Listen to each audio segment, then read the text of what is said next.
Nmixx is literally the only group that I've started paying attention to before they even release music, and although I don't really remember what drew me to them initially, it has been very interesting watching them grow as a group. I'm going to assume that most people watching this video probably already know who they are, but for those of you who don't, Nmixx is a K-pop girl group who debuted in 2022 under JYP. Originally, they had 7 members, but Jinny left in 2023 for reasons I'm not going to get into because it's not really important for this video. One of the things that made them stand out is the incorporation of mix pop into their music, which is a style that not many K-pop groups had dealt with before, especially as a main concept. Putting 2 completely different genres of music into one song can be pretty risky. Personally, I think that this concept is really cool and provides a lot of interesting possibilities musically. However, many K-pop fans disagreed, and this caused Nmixx to be very disliked from debut. However, with the release of their new EP, Fe3O4, being well received, I've been thinking a lot about the journey that led them here and how far they've come. In order to understand this more, I wanted to take a closer look at their discography up until this point, mostly the songs that include mix pop. And just as a little disclaimer before we start, this video isn't meant to convince you that you have to like Nmixx or else you have terrible taste. At the end of the day, music is subjective, so if your music taste isn't the same as mine, that's totally fine. I just wanted to showcase the trial and error they went through in order to perfect this sound.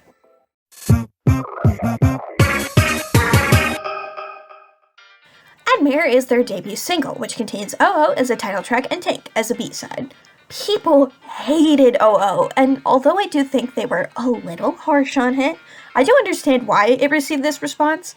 The main part of the song is inspired by ballet funk and switches for a bit into a more upbeat pop rock sound.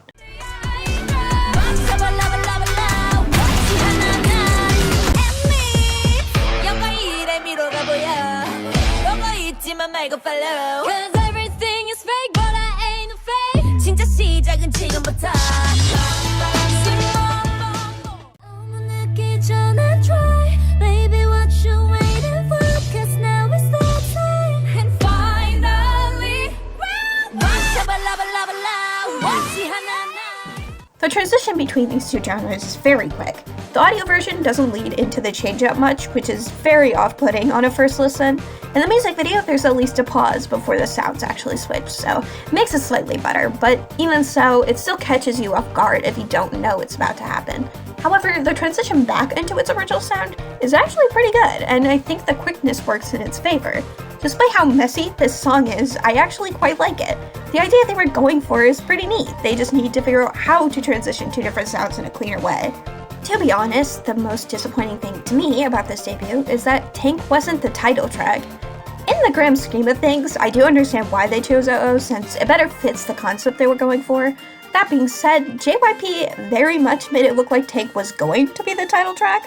After all, it's the song that played in their debut trailer that went out a little over a month before Admare dropped. It even includes music video clips that are entirely separate from OO's, and then suddenly the title track they started teasing was completely different. And on top of that, those clips from what a lot of people thought was a potential music video for Tank weren't even used for anything outside that one trailer. This makes me so sad because this kind of caused Tank to be overshadowed despite being a great song. I'm not trying to say that Nmixx would have been more successful from the start if they had used Tank as a title, because honestly this song was also pretty disliked, but I feel like this confusing start to their debut didn't help their case at all, even if it's not the members' fault. However, the main reason I wanted to talk about Tank is because it shows off another thing that makes this group stand out.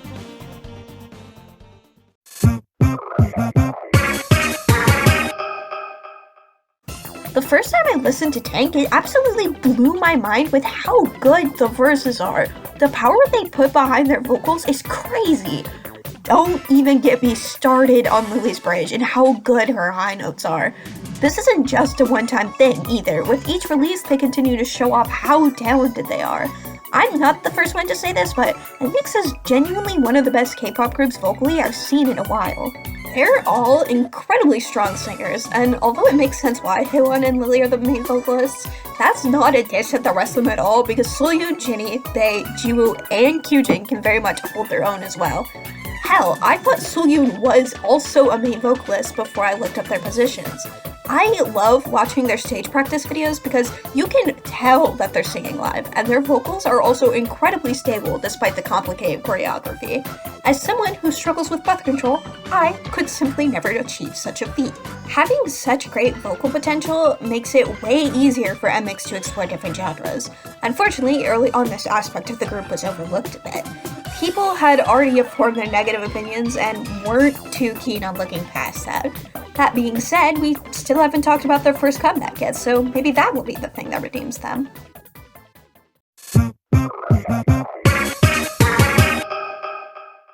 They released Entwurf in September of 2022, which is another single. The title track for this one is Dice, with Cool Your Rainbow as a B-side, although I'm not going to talk about this one like I did with Tank. The main part of Dice is pop, with some jazz and trap elements, and the change-up has a bit more of a hip-hop vibe.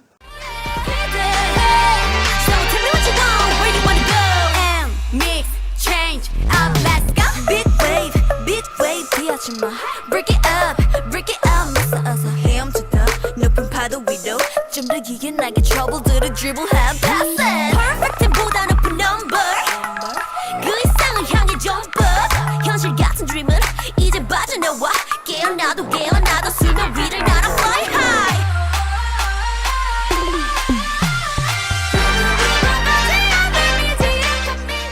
The transition into these sections is a huge improvement from LL. This era introduced the iconic Nmixx change-up, and we'll see this appear again in the future. The pause that happens before it switches up gives you enough time to actually process that something new is about to happen, and the metronome backing them up fills the empty space nicely. I think it also helps that the change-up part sounds a lot less dramatic than OO's, which leads to Dice sounding more coherent overall. However, I would argue that the transition back to its original sound is actually slightly worse than OO's. I'm not 100% sure why, but I think Dice trying to gradually go back into it makes it feel slightly off. It's still a fun song though, and I think it went underappreciated at the time for trying to fix the mistakes from the last one. Despite the improvements, stans were still not satisfied with Nmixx's concept. People were making it very clear that they did not like this mixed pop sound, and they wanted it gone. So they did exactly that.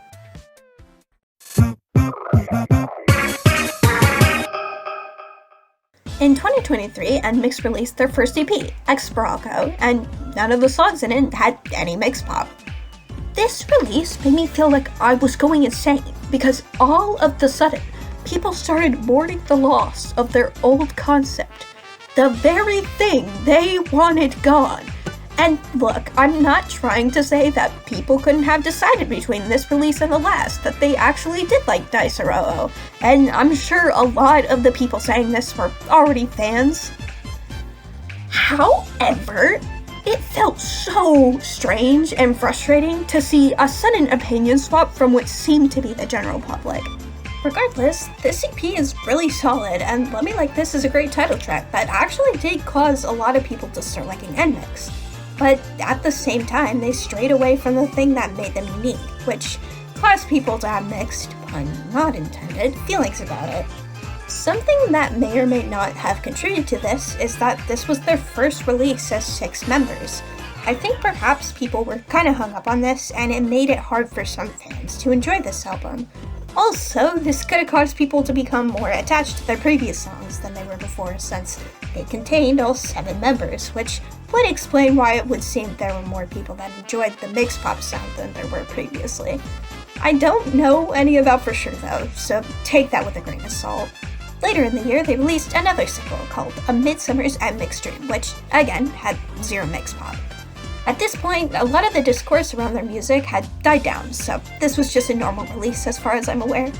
I love both songs on this single, and it's actually the one that made me get into Nmixx for real instead of just being a casual observer. Personally, even if I was a little sad to see them move on from their original concept, I really liked where Nmixx's music was going, and had kind of accepted that we'd probably never see mixed pop again. But then something happened.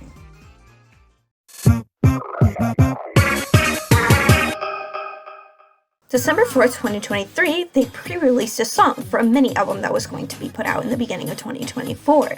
This song was Soñar Breaker, and not only does it have mixed pop, but somehow despite not touching this concept for the past 2 comebacks, their producers figured it out.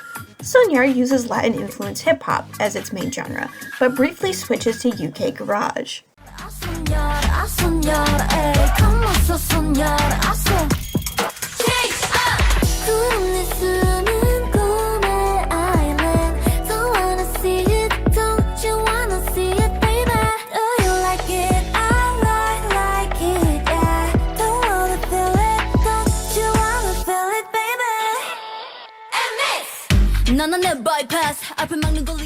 Both the transitions in and out of the change-up part are basically flawless.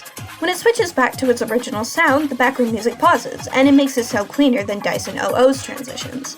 However, something that stumped me was why the switch into the change sounded better than Dice's transition, since they both have the change-up chant.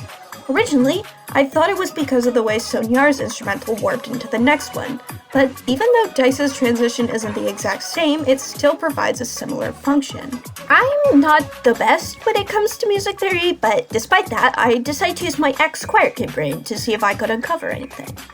At first, I tried to see if it had something to do with the time signatures of the songs, which, in hindsight, actually doesn't make much sense because most K-pop songs are in 4/4, and these are no exception. However, while counting this out, I accidentally discovered something else. Dice doesn't just go through a genre change, it also switches tempos. Tempo changes in music are not uncommon. That being said, they usually build up to them, so it's not really noticeable. In Dice, it goes from being upbeat and faster paced to slowing down immediately, which is probably why it feels more jarring. This also made me realize that OO has a tempo change as well, but I never noticed it because I was always so distracted by how abrupt the transition is. Soñar, however, stays the same tempo throughout the entire song, even when it switches genres, which I think is why the change-up feels so natural. This song made me really excited to see how the rest of the upcoming mini-album would sound, because they were definitely on the right track, and unsurprisingly, I was not disappointed when it finally dropped.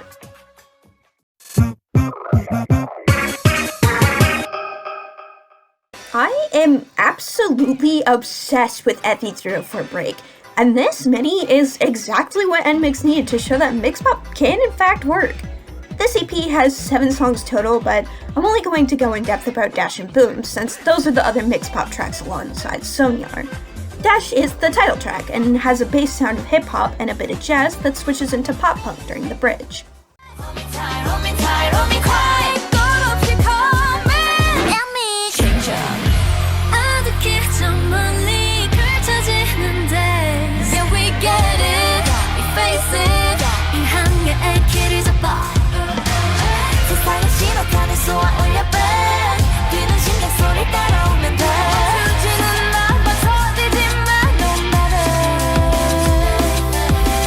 I just wanna continue my pace. Dash, I wanna dash, I wanna run it, dash. The transitions work very well and have a similar formula to Soñar, although it does go into the change-up part a bit quicker. One of my favorite parts of this song, though, is how it switches back into its original sound. Kyujin's I Just Wanna Continue My Pace line is just so cool, and also really clever. In general, this song has such a fun vibe, and if I was an irresponsible driver, I would go a little too fast while listening to this on full blast. Anyway, as I stated earlier, we also have Boom. This one is also mostly hip-hop, but switches into a more upbeat UK garage version of itself.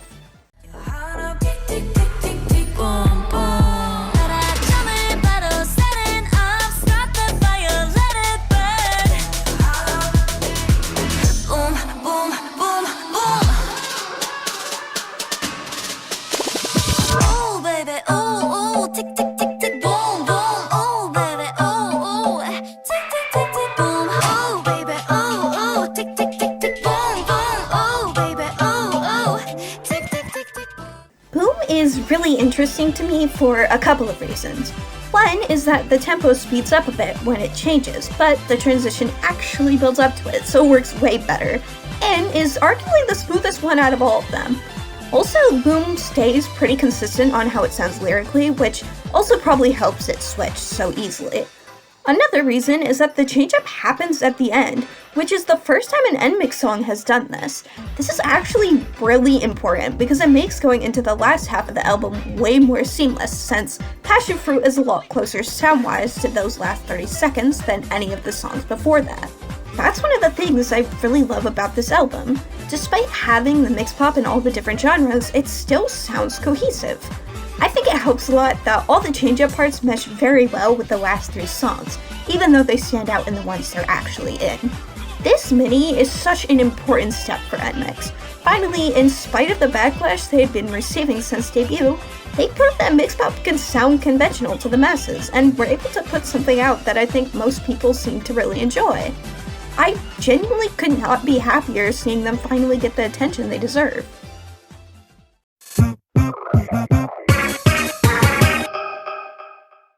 It's strange seeing K-pop stans complain about groups following trends and all making the same style of music because, like, you guys couldn't even handle Nmixx. It always confuses me a bit when people say they flopped because they didn't. To be fair, they didn't gain as much immediate success that other groups that debuted around the same time did, but I still think they did a pretty good job regardless. They were able to go on a tour just over a year of being a group and have a pretty substantial following. Being from a big company definitely helped them a bit, and like, yeah, I guess they're not as big as Twice, which is under the same company, but I don't really think that matters in the grand scheme of things anyway. Sometimes I think K-pop stans just associate the word flop with music they don't like, which is just not true, but whatever. This might seem silly, but if following this group has taught me one thing, it's that at the end of the day, it shouldn't really matter what people think about the music you like. This isn't just pertaining to K-pop, but music fans will always have something to complain about no matter what artists release, and if you worry about that, then it becomes really exhausting. Also, I think a lot of people forget music is mostly opinion-based, and you can listen to whatever you want. I can't lie, Nmixx's music is definitely not for everyone. Those who get it, and those who don't, never will. That being said, if any of that sounded interesting, I highly recommend checking out some of their stuff because they're insanely talented. I'm actually so glad they ended up sticking with their original concept because it's really cool and there's so many fun possibilities. This also makes me really excited to see what they release in the future and how they decide to further experiment with mix pop. Anyway, thank you so much for listening to me talk about this group for a little too long. My one Nmixx song that I would recommend you listen to after this is Run for Roses. It's one of my favorites and it has fun cowboy vibes. I really appreciate that you decide to stick around and perhaps I'll see you in the next one. Okay, bye.